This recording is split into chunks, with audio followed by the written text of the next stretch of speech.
Saudara, terima kasih Anda masih bersama kami dalam Berita Banten. Bagi Anda yang baru saja bergabung, kami hadirkan kembali 3 berita utama hari ini. Situs KPU Tangsel diretas menjadi situs judi daring.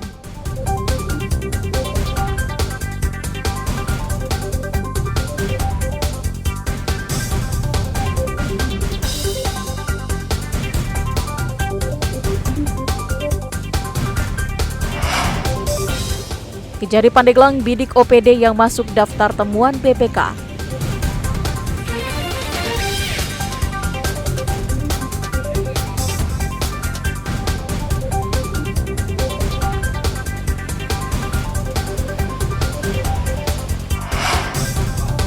Pendaftaran siswa, orang tua murid antri sejak pagi hari.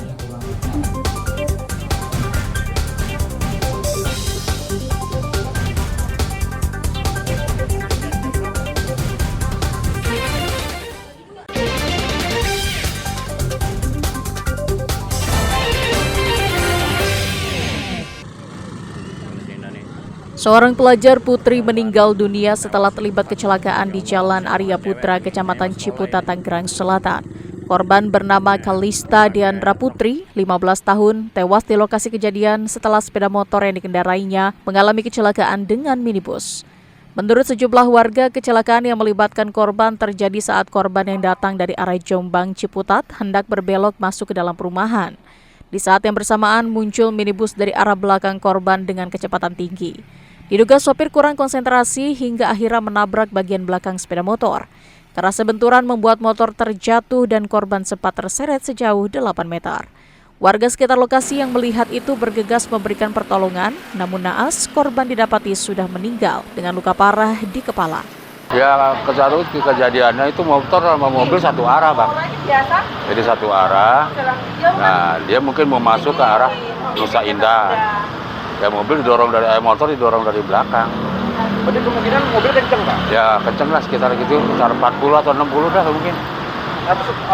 Pengendara langsung jatuh? Pengendara motor langsung jatuh. Polisi yang tiba di lokasi langsung melakukan olah TKP dan mengevakuasi jenazah ke Rumah Sakit Fatmawati guna kepentingan lebih lanjut. Sementara itu, sopir beserta kendaraan yang terlibat kecelakaan sudah dibawa ke Polres Tangerang Selatan guna menjalani pemeriksaan. Kasus kecelakaan ini pun ditangani oleh unit Gakum Satlantas Polres Tangerang Selatan.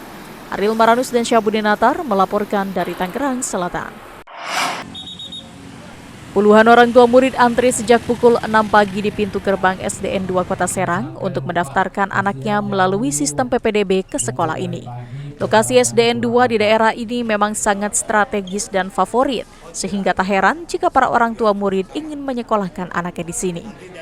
Meski pintu gerbang masih ditutup, namun para orang tua murid rela antri sejak pagi agar tidak ketinggalan mendaftarkan anak-anaknya ke sekolah. Begitu pukul 8, pintu gerbang pun dibuka dan para orang tua langsung merangsek masuk meja pendaftaran dengan menyerahkan sejumlah persyaratan seperti kartu keluarga, akta kelahiran hingga KTP. Proses pendaftaran penerimaan peserta didik baru PPDB 2024 semuanya berjalan dengan lancar, meskipun harus antri sejak pukul 6 pagi. Sejumlah orang tua berharap anaknya dapat diterima di sekolah ini karena rumahnya tak jauh dari sekolah dan usianya sudah cukup. Kebetulan kita tahu alumni juga, anak kita alumni di sini. Dari jam berapa tadi, Bu? Tadi ke sini jam 6. Bisa masuk jam? Jam 8 baru pembukaannya kan tadi jam 4. Apa aja, Bu, yang dibawa persyaratannya? Persyaratannya seperti biasa sih, kakak, akte, fotokopi sama yang asli, sama KTP orang tua. Sama ijazah TK kalau ada. Kenapa, Bu, memilih SDN? Kalau kita karena alumni sini gitu tuh. Terus tempatnya lebih strategis. Aja sih ke situ. Kepala Sekolah SDN 2 Kota Serang, Salmi, mengatakan antusiasme warga untuk bersekolah di SDN 2 sangat tinggi. Bahkan setiap tahun jumlah pendaftar selalu meningkat. Kuota keinginan mereka ya, kita tidak bisa membatasi, tidak bisa menghalangi karena masyarakat itu keinginannya seperti itu. Kalau PPDB tahun kemarin sampai berapa, Bu, yang daftar? Kemarin kurang lebih 315. Ini tiap tahunnya meningkat? Meningkat terus. Meningkat terus. Ya. Pelaksanaan PPDB akan digelar selama 3 hari ke depan dengan sistem offline sampai pukul 12 siang. Untuk jalur zonasi kuotanya hanya 80%, afirmasi 15%, dan perpindahan orang tua 5%. Ariel Maranus dan Fajri Munawir melaporkan dari Kota Serang.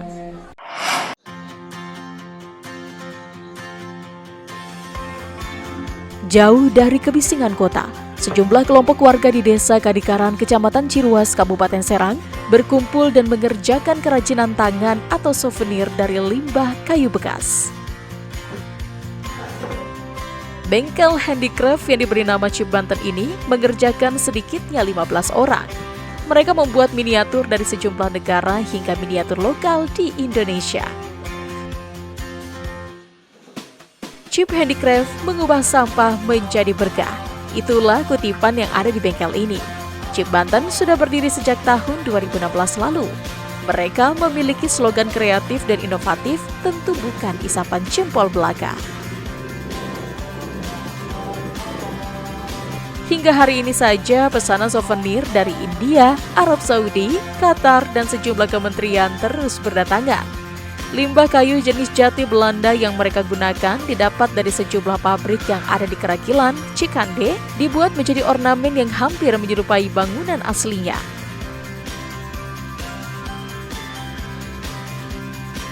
Herman, pencetus bengkel Chip Banten ini berawal dari dirinya membuat pembuatan furniture, namun lambat laun ia mencoba membuat souvenir dari kayu-kayu yang tidak terpakai. Di tangannya, limbah kayu tersebut menjadi nilai uang yang sangat menguntungkan.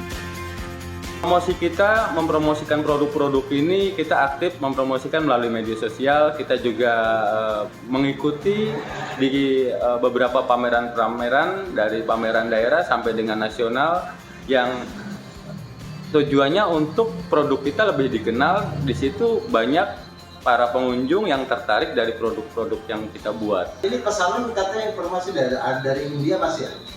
Pesanan dari beberapa buyer dari luar negeri, dari India, dari negara-negara Arab juga ada. Ini dari promosi kita tahun kemarin, kita mengikuti salah satu pameran luar biasa, lumayan besar, Trade Expo, dan di situ dikunjungi sama beberapa banyak buyer dari luar negeri. Nah, di situ kita mendapatkan buyer untuk memesan souvenir-souvenir yang dipasarkan di negara-negara India dan negara Arab. Namun bengkel Chip ini pernah terpuruk di tahun 2020 lalu akibat COVID-19. Namun saat ini mereka sudah bangkit dan permintaan pembuatan souvenir meningkat. Sejumlah miniatur yang ada di Banten telah dibuatnya, seperti mercusuar, landmark Cilegon, menara Masjid Banten Lama, perahu pinisi, bendungan Pamarayan, dan Leit Baduy, jam dinding, dan lain-lain. Sedangkan pesanan dari mancanegara yang tengah dibuatnya, antara lain Taj Mahal dan menara Burj Khalifa, dan masih banyak lagi. Bahkan produk Herman sendiri pernah meramaikan souvenir saat Indonesia menjadi tuan rumah G20 di Bali 2022 lalu. Selain itu, souvenir Chip Banten pernah dibagikan ke sejumlah kepala negara di Gedung Persatuan Bangsa-Bangsa PBB di New York. Semua souvenir dikerjakan menggunakan tangan. Sedangkan untuk mencetak gedung-gedung dengan ornamen yang tersulit, mereka menggunakan mesin dan kemudian dirangkai satu persatu. Yang paling ribet sih kayak Mekah, India Gate, Gateway India, terus Red Fort, itu Pak paling. Kalau yang mudahnya paling kayak kapal pinisi, Menara Banten, monumen-monumen yang ada di Banten lah. Sudah lama kerja di sini? Dari ya lumayan sih Pak, ada 5 tahunan lah.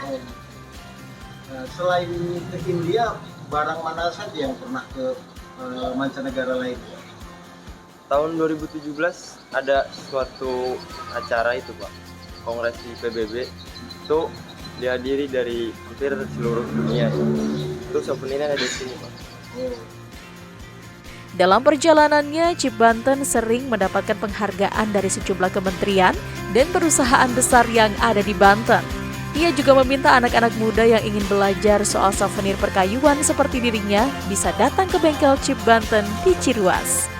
Ariel Maranus dan Ama Sayuti melaporkan dari Kabupaten Serang.